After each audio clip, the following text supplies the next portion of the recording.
fake. I even asked these guys. I was like yesterday in like a joking manner. I was like, "So can I open these now or when?" And then do last for 2 days. Let them breathe. And Yeah, then yeah. and then again this morning, I was like, "Okay, so Now, now can I open it?" If you It's really like want it to Christmas. breathe, you can open it. We are live, guys. all Nice. right. What's And up? for Hey, How's everybody. everybody doing? and for us, this is the 19th episode that we've done in Wow. the series. Yeah, You've done that Get- many? It's getting Wow. real.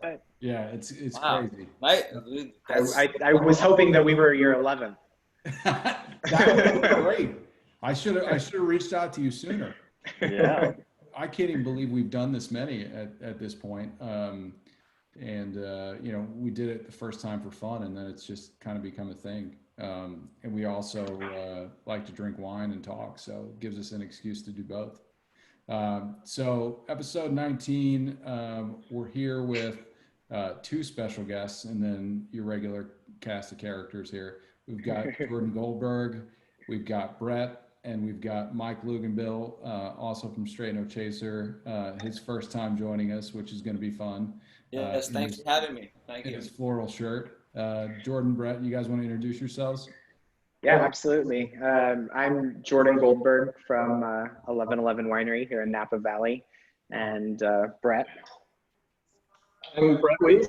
I too am from 1111. I'm the associate maker here. Been here about 5 years. That's awesome. And guys, I don't even know if I told you this, but Jordan and I met at a Gaga show. God, what was it? Shocking. Last year? That was February Super Bowl weekend of last year. Yeah. So, I was there. You were there. I was there. Yeah, I was there too. Yeah. Yeah. I might not have lasted until you guys met, but Yeah, we met after the jazz and piano show. Yeah. And that was a very fun night. But of course, Brian he said you need to meet David. He loves Napa and he loves wine. And so I know that we've tried to get you here at the winery and can't wait until we eventually can have actually all of you guys come and visit us here. Yeah, we're counting down the days to get back up there. And, I think it was my birthday. I was trying to get up there and I wasn't able to make it work. And I think now, we're going to do it virtually. So I'm super excited to try the wines. I'm glad Brian introduced us and, we were able to stay in touch and make this happen. And I told the guys that Brian Newman we're talking about. Brian's had the wines and said that he loved them. So where's Brian now? I know. He should have joined us too. Come on, right? I mean, let's go. Next time. Brian. Next time. Yeah, you can maybe show Segi how to play the trumpet a little bit.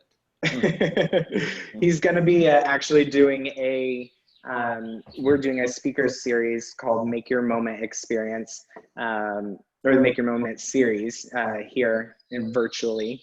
And Brian's going to be one of our guests on May 28th. So we're going to get to do a little collaboration with him as well. I know that I've met Brian, of course, through my love for Lady Gaga. And we've had a friendship since 2016, which is crazy. And I met through Instagram of all places, but the power of social media, and now I've been able to connect with so many other people because of it. So it's pretty great. It's awesome, man. And how excited are you for the new record? Oh, in 13 days. Chromatica, yeah. It should have already been out. Like Taylor. Yeah, I'm very excited, of course, as always. It'll be great. Yeah, I know they put a lot of work into it, so I'm excited it's finally coming out. So you want to like Taylor. You want to tell us a little bit about the wine that we're going to have? So I haven't even tasted it. I got it right here. I'm just waiting. I'm just waiting for the option to pour. Yeah, go right ahead. So we're going to start with our Pinot Noir. Oh, look at that. It's beautiful. And we produce, I believe now, 9 different SKUs. But this is a wine that we've produced since day one, since 2012, which was our first vintage. And what we're starting with, so 2017 Baci Galupi Vineyard Pinot Noir from the Russian River Valley. And all of our wines are very small production. This was around a 240 case production, and it's been a customer favorite for actually since the very beginning, just because this is a fuller bodied, more extracted style of Pinot Noir, because Russian River Valley does offer a little bit warmer temperatures for Sonoma County, and it is a dry farmed vineyard. So to me, this is a kind of a cab lover's Pinot. It just has, it's not shy of flavor or complexity. I could tell that right off the bat on the nose. Right off the bat. Yeah. Even the appearance, the color is that's Pinot Noir has quite a spectrum of different pigmentations, and this definitely is on the more extracted side. Absolutely. It's got a really nice color just right away. Those red fruit fragrance, and along with that sort of wet earth, that funkiness that I really love in a Pinot. No funk for sure. Getting that tobacco on the nose, right? Oh away. yeah. Yep. So this is barrel aged for 16 months in 40% new French oak. So definitely you get those oaky characteristics in there as well, but without it overshadowing, the kind of fuller bodied of the fruit in the wine. I have always said that I'm probably the largest consumer of this wine, just because to me, it's perfect by itself. It's fantastic with food. It has so much character, and it's a fantastic vineyard site in Russian River Valley that I'm sure Brett actually could tell you a little bit more about, because definitely some history from that property. Yeah, no, it's a fun wine to make. It's one of those vineyards that that you walk up to and it's like, how can this vineyard make a great wine? But that you can't judge a book by its cover. So like Jordan said, it's an aged dry farm vineyard out in the Russian. But with Pinot, for our Pinots, we do all native ferments, and we don't ferment all of our tonnage in one big tank. So we take, could be anywhere from 7 to 9 tons, and split it across 1.5 ton fermenters. And each one of those fermenters will ferment completely differently. So you'll have one ferment that'll finish 2 weeks or a week ahead of the other one. But we'll let it kind of hang out on the skins and pull and extract a little bit more out while the other one finishes. Then we press them all together. So everything together, all those ferments together, gives you a lot of complexity in this wine. Jordan didn't mention, these wines are also unfined and unfiltered. So you'll see it's not. So that's why it's, yeah. Clear. So this will sit in barrel on its lees until it's ready to go to tank for bottling. So what's another example of like a wine that is like filtered, and like how is that different if like you filter a wine or if you don't? Like how is just that filtration will take out it can take out texture.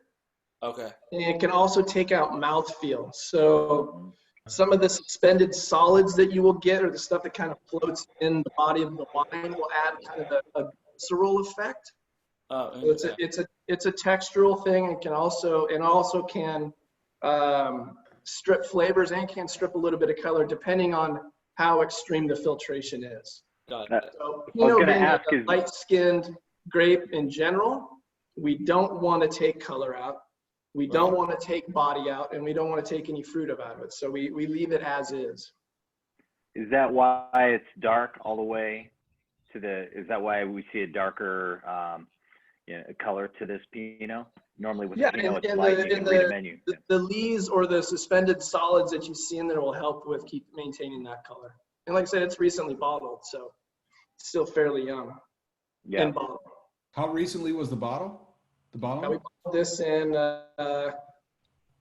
February. Okay. Oh wow. No. When did we bought? February. Yeah, February. Talk about timing. End of February. And we're almost sold out too, Wine. which is crazy. Yeah, I mean, I think there's a reason for why you're almost sold out, because like you were saying, how it's like, like it seems like it's like a wine like for the cab lovers that like a Pinot, because I mean it is a little big. I've got more of a palate for like a, sort of like a, I mean, in like a Pinot, something like a little softer, More almost. traditional. Right. And This is more along the lines of I'm not really the California. surprised that like it's your bestseller, because there's a lot of people who like a bigger thing, but they also don't like, or like it's not like they want to go too like, I just wasn't surprised how you said this was your best, like. Yeah. Well, I mean, it's not. It appeals to somebody who does enjoy a larger wine, Right. A bigger palate, but it's not quite a Cabernet Sauvignon. It doesn't Right. have the tannin Also, structure. It the other side, doesn't you get have the other side too, right? Like Yeah, you get the yeah. other people who are like, oh, okay, I'll yeah. So it's like kind of, it plays that middle ground of somebody who enjoys something a little bit larger, or somebody Right. who can enjoy something softer. You could take this to a party with mixed wine drinkers, and everybody's going to find something that they like in this wine. That's exactly why I love this wine. It's my favorite wine to take to a dinner party or to any social gathering when we could do them. Yeah, but do you share though? That's the question. Are you sharing? I usually take a Magnum. It depends on who's there. You're going to be invited to all my parties now. Wine friends are the best friends to have. That's very true. They always bring good things to the party. Do you also have a boat? No, but we know people who do. I gotta say this. I'm a big cab drinker, and this is amazing. Like the thing that I usually shy away from Pinots, the reason why is because a lot of them drink, pretty light, and this is, like you said, this is the cab drinkers Pinot. It's got, I mean, this is full palate, front, mid, back, top, bottom. I mean, this is hitting every part of the mouth, and there's no burn on the finish, which is great. Yeah, this is really, really nice. There's nothing that's, a lot of times if you have like a wine that rhymes with like Schmamus, all you taste is just vanilla, right? It's like, oh, I'm drinking vanilla, just a vanilla shake. But what I like about this is it's balanced, like you have to like really think about identifying all those different flavors. Like you were saying earlier, Brett, about the complexity. This is really, really great. Yeah. It's a tough wine to sit down to and create tasting notes, just because there is so much going on. Like Jordan and I and our director of hospitality will sit down and it'll take us half hour, 45 minutes just to kind of wrap our head around it aromatically, and then once you get it on the palate, just because there's so much going on. It's always a fun conversation. Is so much of that going on because of what you were saying about how you ferment in the barrels, and then some might be done before others, and then you combine? Is that part of what's creating this complexity? Yeah, I think it's everything. It starts from when you pick the grapes, how you process them in the winery. I think those separate fermentations play a huge part in creating complexity. Length of barrel age, how they're treated in barrel, lack of filtration. I think it's just kind of, it's everything that we do adds not a distinct layer, but it adds layers to what you get in the glass, for sure. And our winemaking style is very hands-off. Like I said, it's love that native fermentations, binge ferments, very little actual movement once it's in barrel, low SO2, no fining or filtration. So basically, from vineyard to bottle, it's very low impact. It allows the wine to kind of express itself as it should be. We're not, like Jordan said, we're not using a lot of oak. Pinot is very finicky. You throw a lot of heavy new oak at it, and you'll just drain out any fruit character you have. So that's kind of why we try to dial back on the amount of new oak that we use, just because we love the fruit that we get from this vineyard. Yeah, I love that it's cloudy. I love that it's a little funky. You know, That's my jam. yeah, and it's just it's feeling it and it's drinking really well. There was we had a question on Facebook. Jamie was asking where's the wine from. We had So a question as well. obviously, 1111 Winery, Russian River, Sonoma. Beautiful bottle. I Yeah. mean, really, just So- really nice logo, beautiful design. It's hard to see the sort of gear mechanism in there, but just the bottle is really nice to look at. Yeah, the little timepieces is because of the name, of course, 1111. Everything relating to time. You know, it's where we derive that name from is kind of how when people see that time on a digital clock and they'll say "Make a wish." It's kind of a good luck, serendipitous moment in time. And that really resonated with both Ellie and Nest and Aurélien Roulon, the two partners who started this venture in 2012, because of really how they met. If I were to start in day one, it would be back in 2010, where they were two strangers who met on a flight flying from Paris to Los Angeles. And this random encounter on this flight turned into a friendship that later developed into a business relationship, where their original goal was never to get into the wine industry. They were going to purchase properties around the country, renovate them, and rent them out as vacation rentals. And they thought, you know, what better place to do that than in Napa Valley, start a business like that. So they purchased a property here in 2012 that also happened to have 3.5 acres of Cabernet Sauvignon planted on the property. And it really forced them to decide, you know, do we produce wine, or do we kind of take the easier route and just sell the fruit from the property? But with the involvement of Kirk Vengi, who is our winemaking consultant, you know, they definitely decided to go down that path of producing wine, and we started in 2012, and the rest has been a very fast evolution from, you know, deciding to produce a wine to now owning 35 acres of land and 25 acres planted of vineyard here in Napa Valley with a production facility. That's awesome. So I have a question. Yes. For all the people out there who are just watching to, like, you know, have a good time, learn a little bit. How do you open a bottle of your wine and not drink the whole thing? It's impossible. So I haven't figured it out, and I've been enjoying this wine since 2012. How do we stop ourselves from being like, man, this second glass of 1111 is amazing? Going down really. How do we say to ourselves, just wait on it for tomorrow? How long is it good? And actually, that even wasn't going to be my question, but now it is, because now, like, I'm thinking about it, because maybe I'd save it if I, but like, I always think like, okay, the next day, nah. But like, but in any wine or in your wine, like, how long is a good amount of time to? Yeah, like, I mean, I open it, cork it, and all that. Yeah. So I mean, once I never really. That's the problem. The problem is exactly. It's like I usually finish it in a day. What's the problem? I usually finish it in a day. You know, I here in the tasting room, I don't usually serve it past the following day. Okay, so say it was like a half a bottle. You had like a glass and a half at night, and you wanted to save it for the next however many days. How long is it good? Probably the next day. Oh, so and I think that's general for another day. Okay. Yeah, I think it's 36 to 48 hours is like the maximum with a bottle of wine open for it to, you know, really have all of those characteristics being alive without them kind of starting to soften and mute, and you know, with that air exposure, you know, the wine just starts to change automatically. Yeah. So sometimes the wines are better too as well. You know. Yeah, depending on the age. Yeah, you want to open it and let it breathe for a day. Absolutely. Segi and Brits both have corvins, which allow you to kind of take, you know, skim off a glass or two. And I've got this thing called a Savino. Have you guys seen these things? No. Like cylindrical.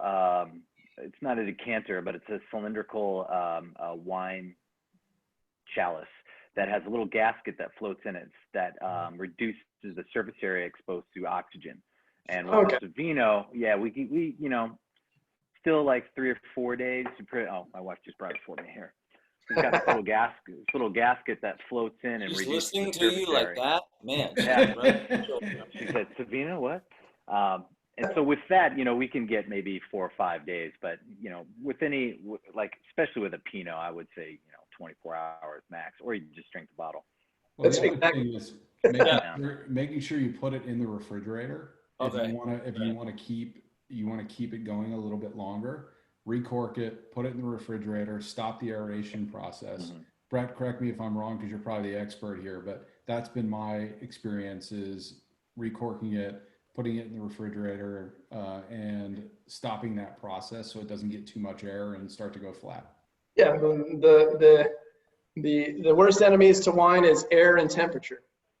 So the cooler you can keep that wine and the less oxygen that you can introduce, the longer it's going to hold on, for sure. So we've got sort of the opposite question on Facebook right now. Why do people swirl wine in glasses when they drink it? Go for it, Jordan. Taking that long stem, boy. The long stem. So really, it's aeration. To really open up the wine, fill the glass, allow the wine to open up. As you're swirling, you're exposing oxygen and air to the wine for that specific glass to really, kind of show all of its characters. When you're swirling, you're also trapping kind of the bouquet, what you'd experience on the nose within the glass. So that's why you then smell after you swirl, because all of those aromatics are just now alive and kind of, very prominent within the glass. No different than like decanting. It's to kind of open up the wine. Another way of kind of decanting and opening up a wine is by swirling. And then to our conversation previous, the more oxygen it has, that affects sort of the life and the flavor of the wine. So you want to have some oxygen exposed to it as you're drinking it to open it up, but then too much and it kind of goes flat. So you want to drink it right in that middle ground. You guys have all had to get the full. It's been sitting on the counter too long. It tastes flat, and there's no fruit. The color can change a little bit. So yeah, it's like I said, oxygen is the enemy. Okay, but the most important thing in here is what does the shirt mean? Chuck. What does that mean? Chuck Berry. Chuck Berry? Chuck Berry. Nice. Oh, Back to the Future. Yeah. That's that's it. Chuck Berry. Yeah. Nice, man. Yeah. I love it. Well, this is a treat, man. Yeah, this one's so great. Nice work, guys. Thank you. Glad you guys like it.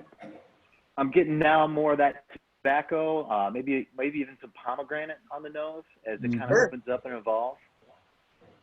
A little bit of cola. Characteristic that I've gotten every vintage that's kind of, I would say vineyard specific, is you get that cola characteristic in there, and definitely dark cherry.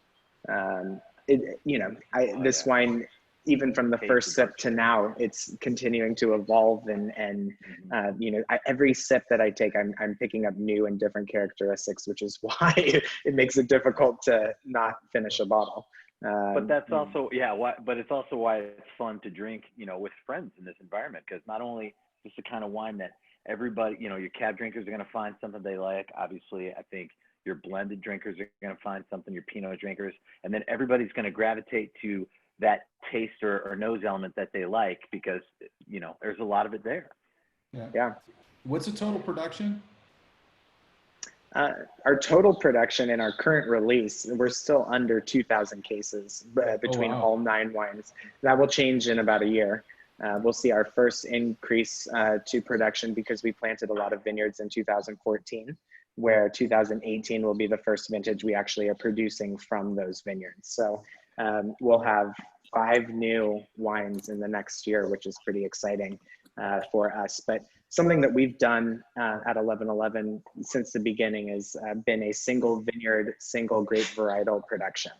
I kind of relate that into the name, the ones in 1111, because we've always produced our wines in a singular fashion. So because of that, it does limit how much we can produce. from a specific site. But yeah, I think we're probably going to be at around 3,000 cases. More than that, we'll be bottling one wine in Right, go August. ahead. That is No, go ahead. got almost 1,800 cases. So that's just a single wine of the increased SKUs. So we'll be upwards of close to 4,000 cases. And where can people find your wines? We had someone asking if you're available in Ohio, and why don't you let people know where they can find and purchase your wine? Yeah, so we are currently direct to consumer. So contacting us here at the winery, and we can ship wine out to Ohio. You can contact us from our winery website, which is 1111wines.com. But then also, I can put my email address in the chat, and anybody can even contact me, and that's how we get our wine out there. We will start to see some distribution because of that increase in production, which is going to be pretty great. But as of right now, we are direct to consumer from the winery. Yeah, and and really, if you can support wineries in that way, it's the best way to do it. Direct to consumer means that you're buying directly from the winery. There's no middleman. There's no distributor. You're buying literally direct from the winery. You're going to get the best price buying it direct. You're going to get the best customer service buying it direct. And it's the way that you can show your support, because a lot of these wineries are, family owned. There's, a small crew that are working really hard to produce these wines and to sell these wines. And the best way to support them is doing it directly. Absolutely. Yeah. I was also gonna say, I feel like a lot of people, think if they go to like a boutique winery or something that it's gonna be so much more expensive. Like there are really great wines that are up. It's you don't have to go it's just I feel like sometimes there's a sense of if you order from a boutique winery, it's going to be something that's going to be different than if you go to Kroger. And you can really sort of find things that are on the same sort of level. It's just it's a better way to support. Yeah, absolutely. I mean, a lot of wines are produced specifically for distribution, and then they'll have their own other wine production that's meant for direct to consumer. And when you find a winery like that, you typically want to be buying what they're producing direct to consumer, because there's a lot more love and care that goes into the winemaking process. So, for me, this is, I've worked in the wine industry my entire life. I'm born and raised here in Napa, but this is the first winery that I've actually worked for. And I couldn't imagine really working for a brand where the integrity of the winemaking wasn't the first priority. The wines really do speak for themselves. It's an art. They call it an art. There it is.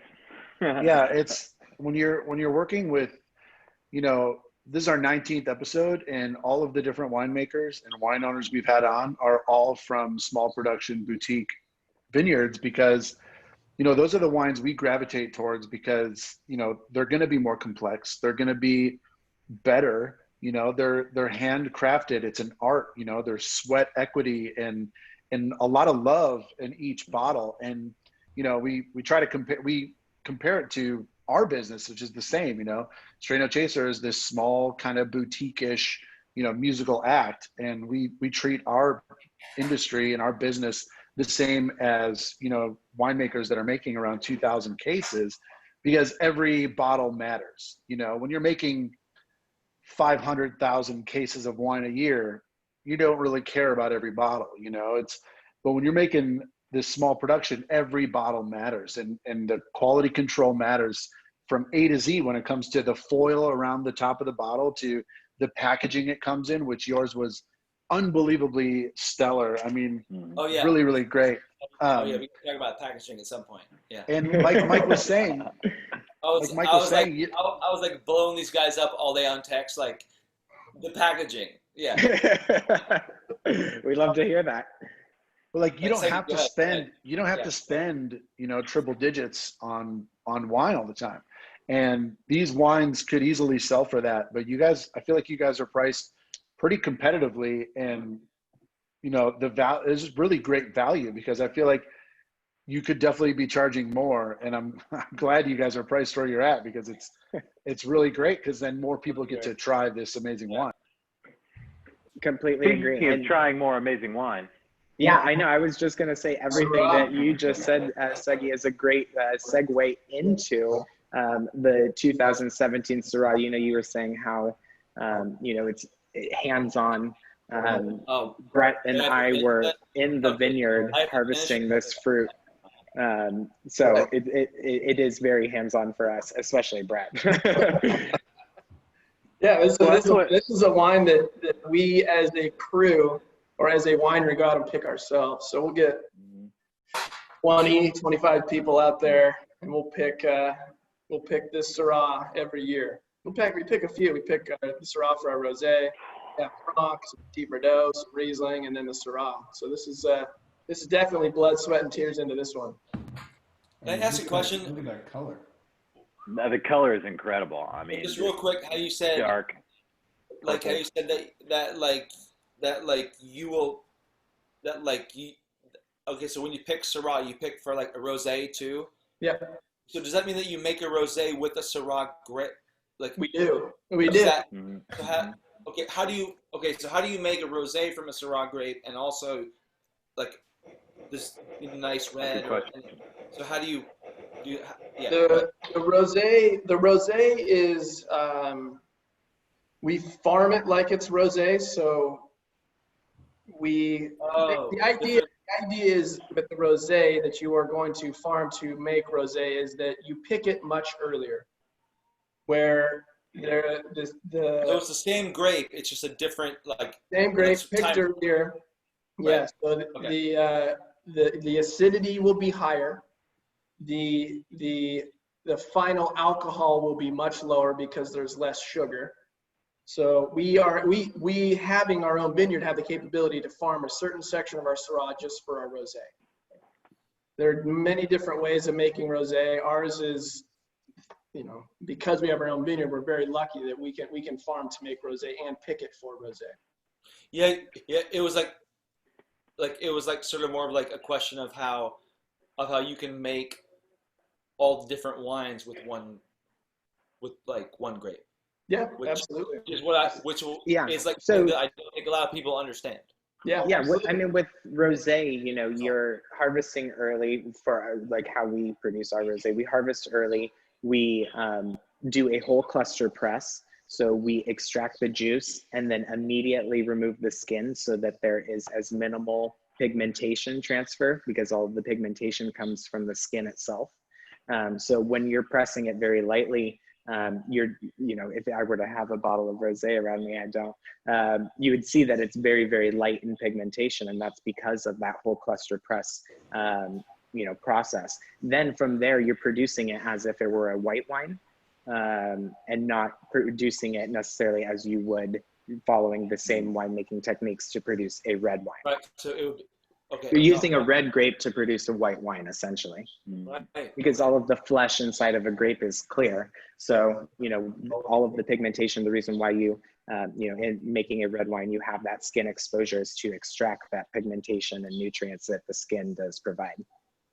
I mean, I'm going to go ahead and speak for the four of us on the other side here and say we all love some rosé. So nothing wrong with that. I'm gonna pick up a couple bottles of that and try it. Oh yeah. Oh, absolutely. Yeah.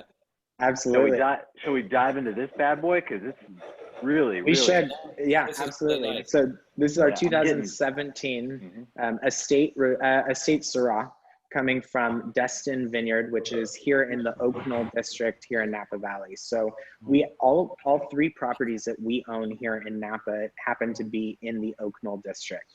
So all of our estate wines will be coming from this sub appellation within Napa Valley. One of our smaller productions, I typically were under 100 cases. This is the first vintage that we increased our production to around 200 cases. but aged in 60% new French oak for 20 months. I actually should let Brett tell you a little bit more about the winemaking process, because I get to drink I the deal wine. with it every day, yeah. How many in the case again? How many bottles in case again? 12. 12. Oh, so when you say 200, you're making 2,400 bottles. Like, 400 by all right, that's all right. super small production. Yeah. Very, yeah. And that's, more than double our previous vintage. But, this is, where we harvest the Syrah very early for our rosé. This is definitely a later harvest. So you get that bigger, full-bodied, extracted, kind of meaty characteristic of the Syrah. There's kind of a funkiness that Syrah does provide as well, like Pinot Noir, because it is a Rhone variety. And I think you get that, but the amount of kind of vibrant fruit you experience in the wine as well at the same time just makes it very balanced. Yeah, More. But go ahead.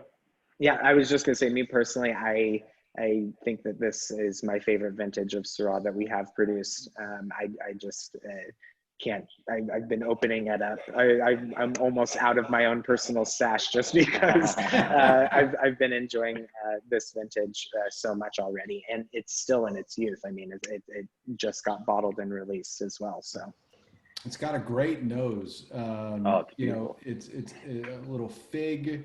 It's got cloves, baking spice. I mean, really, really nice nose on it. I'm getting currant. Actually, some of that, black dark fruit, baking spice, cayenne, subtly. Yeah, and it's always nice to for you to try a varietal other than Cabernet Sauvignon. Coming from Napa Valley, you don't find too much Syrah planted here in the valley. So I'll say that I don't really know much about like a Syrah, but I opened it an hour before the call. Probably a good call. Only because, and I sent these guys a text. I was like, I don't know much about Syrah. Like I'm more of like an Italian wine guy. Only because like that's what I know. Just only because my dad buys a bunch of Italian wine, but that's it. Not because I know what it tastes like or anything like. It's like right. But anyway, like it seemed like this really needed a good hour, and like now I like this more than I like the Pinot. It's probably a good call to open it up an hour in advance. It's a big wine, and it's so young. It doesn't feel big. Like it doesn't feel like it's over like. Yeah, no, it's not overly tannic. It's not drying out your palate. You get. To me, it's perfectly balanced between kind of that bit of funkiness, the fruit characteristic, the tannin, the acid. It's a beautiful wine. Ooh, I think it's a good point. The acidity of this wine, I think, is also something that a lot of people don't pay attention. I think it's a great balance. We're extremely lucky being in Oak Knoll. It's a southern area in Napa, so it's much cooler than, say, Calistoga, which is 25, 26 miles. It's, can be 10 to 15 degrees cooler. So for us to we're able to balance alcohol and acidity just through the fact that the vineyard's located in Oak Knoll. It's much cooler. So I think, yes, it's got a little bit of sweetness to it, but the acidity also, I think, is a great balance to this wine. There really is. Mm-hmm. And it allows that acidity to allow it to age as well. The blue fruit on this is dominant. You get it on the palate and really across the palate. But it is a beautiful one. And I just the what fruit? Like the what fruit? Did you say? Blue fruit. The blue fruit. Yeah. Like the blueberry or like blackberry. Blueberry, fig, plum. Gotcha. Yeah, sorry. I was getting more black fruit. So I was getting more blackberry and currant on this one. But I do get those spices, that great spice. But it is, I mean, all those things, that great acidity level, the tannins, medium to high, they're there, but it's not overpowering. But I wasn't sure what he meant by like blue fruit. So go ahead, David. Keep going on what you were. So I was saying on a, I looked at the alcohol because, I typically like to look at that, especially after I take my first sip. It's 15.5. So this has got a little gas in the tank, as they say, and, little to no burn, on this. So, good mouthfeel. It's But really, it's really great. it's smooth. I mean, the crazy thing about this, and Jordan, maybe to your point earlier about why you've depleted your stash, is that you can drink this thing all day, and at 15.5, this is going to sneak up and bite you. But it's a really complex wine. Like, I mean, I don't mean to like rain on the whole like all of like the technical parade, but like, if someone's gonna drink like some wine, like they want to feel like after two wines they're gonna they're gonna be like, man, this was a great wine, and I also like I feel good about things like I feel like that's half of the wine, that's half of the business. It's like it's the experience. It's part of the experience. dude, right? Like, come on, like I don't like think I'm out like in left field with that. But, No, absolutely not. yeah. At 15%. And also can take tastes much of amazing. this. And also tastes amazing. So it's like It speaks a lot of volume to the balance of the wine, because if you are not picking up those hot characteristics, you are it's within balance of all of the other fruity, acidic, tannin characteristics that are within the wine as well. I mean, there, as you can see, it's pretty easy to enjoy. You could be burning on this though. I mean, it could be, the mouthfeel could be super hot. You could, you could feel the alcohol in the throat. Like I'm not getting a ton of that. It's really well balanced. It's well done for a higher alcohol wine. Yeah, and that acidity, it balances out that sweetness. So the higher the alcohol, the more perceptible sweetness that you will have in a wine. If there's no acidity, it's gonna taste like sugar. Yeah. But if there's a little bit of acidity in there, if there's a good balance of acidity, then that alcohol is balanced out.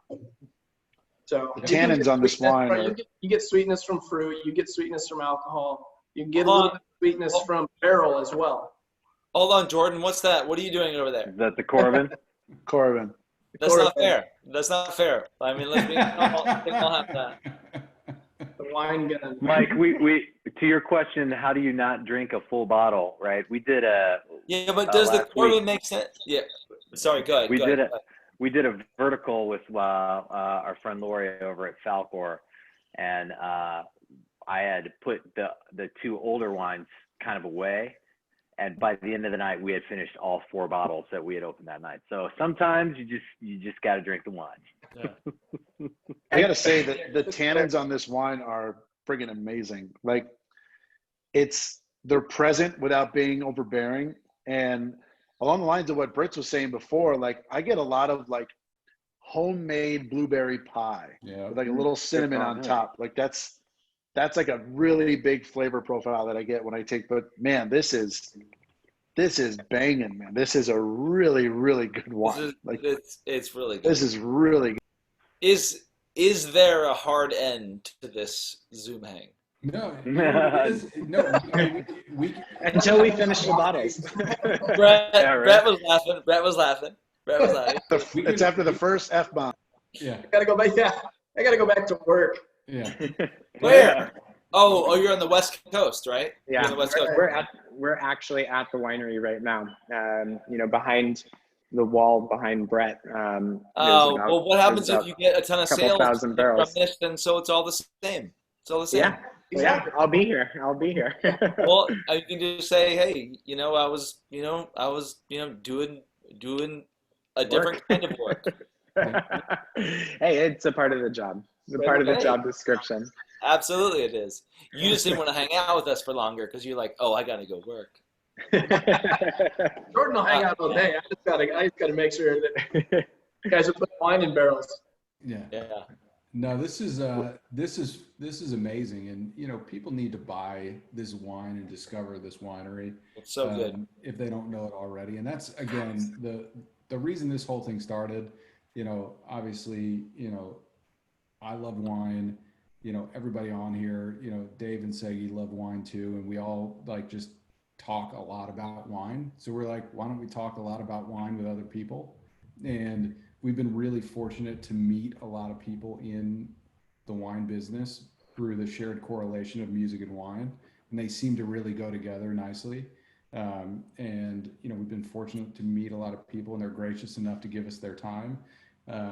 And you know, we're thankful to you that you gave us your time and allowed us to experience your wines and talk about them to, you know, to people who are watching. And I'm hoping that people really do discover the wines and support these small production wineries that are doing great work. It's artisan, it's hard work, but it truly is an art form.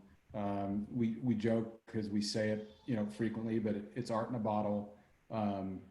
You know, no two vintages are the same, no two bottles are the same. You know, it's a special thing.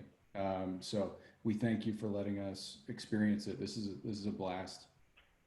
Yeah, no, we are so happy to do this with you guys. You know, for me, you know, I'm always customer facing, and this is a time where I don't get to interact, and I'm a very sociable person. So, you know, getting to do things like this, have experiences like this, and with people who, you know, have a passion for wine like I do, it's always fun for us to, you know, participate in anything like this. So, thank you for having us and featuring our wines and enjoying our wines too. We're glad you like the wines. Yeah. Really good. Absolutely. These are legit good. I mean, I don't want people to think that, you know, we're speaking highly of your wines because you guys are here. Because don't get it twisted.